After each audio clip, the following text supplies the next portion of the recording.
5 দফা দাবি আদায় হওয়া না পর্যন্ত হল ছাড়বে না বলে সাফ জানিয়েছেন ঢাকা মেডিকেল কলেজের শিক্ষার্থীরা।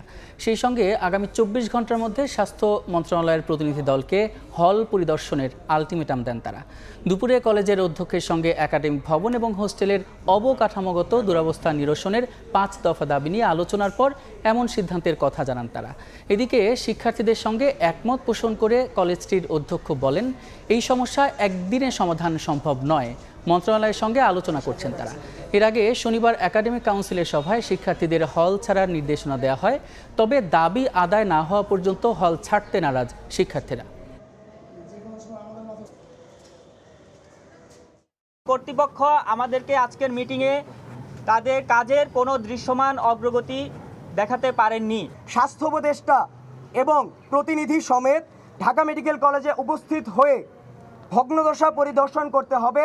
ওই 4 তলা থেকে আজকেই ওদেরকে সব নামতে হবে এবং পরে হল সব খালি করে দেওয়ার পরে শিক্ষকরা যেভাবে হলে সিট বন্টন করবে সেই বন্টন অনুযায়ী ছাত্ররা যদি ওঠে তাহলে আমরা একাডেমিক কার্যক্রম শুরু করতে পারব। ছাত্রদের এই দাবি নিয়ে প্রশাসন থেকে মন্ত্রণালয়ে আমরা প্রতিনিয়ত যোগাযোগ করছি।